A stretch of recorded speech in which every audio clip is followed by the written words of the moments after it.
June 25వ తేదీన MA Latif గారు Congress party అధికారం లేకుండే సాధారణ కార్యకర్తగా ఈ ముదోల్ తాలూకాలో పాదయాత్ర చేపట్టి కాంగ్రెస్ పార్టీని బలోపేతం చేసిన ఎంఏ లతీఫ్ గారు మరి పార్టీ కోసం ఎంతో కష్టపడి ఈరోజు కాంగ్రెస్ పార్టీ అధికారానికి వచ్చిందంటే ఇటువంటి కార్యకర్తలు ఉన్నారు కాబట్టి రాష్ట్రంలో కష్టపడిన కార్యకర్తలకు ప్రభుత్వం అధిష్టాన వర్గం కాంగ్రెస్ పార్టీ పెద్దలు మరి ఇటువంటి కార్యకర్తలకు ఏమైనా నామినేట్ పదవులు ఇచ్చి ఆదుకోవాలని మేము కార్యకర్తలందరూ డిమాండ్ చేస్తున్నాం.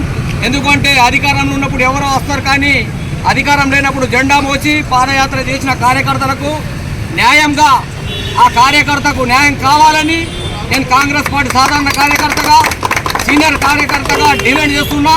ఇటువంటి వ్యక్తులను మర్చిపోకుండా నామినేట్ పదవులను భర్తీ చేయాలా. ఇటువంటి వ్యక్తులకు కష్టపడిన కార్యకర్తలకు మరవకుండా మరి అధికారంలో ఉన్నప్పుడు మనం న్యాయం చేసే కార్యకర్తలకు అప్పుడే కార్యకర్తలు ఉత్సాహంగా పనిచేస్తారు. మరియు ఇంకా పార్టీ బలోపేతం అవుతుంది.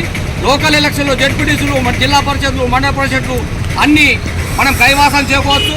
కార్యకర్తలకు ఎప్పుడైతే న్యాయం చేస్తారో అప్పుడే మనకు అధిష్టానవరం గమనించి వెంటనే ఎంఏ లతీఫ్ గారికి నామినేట్ పోస్ట్ ఇవ్వాలని నేను డిమాండ్ చేస్తున్నాను.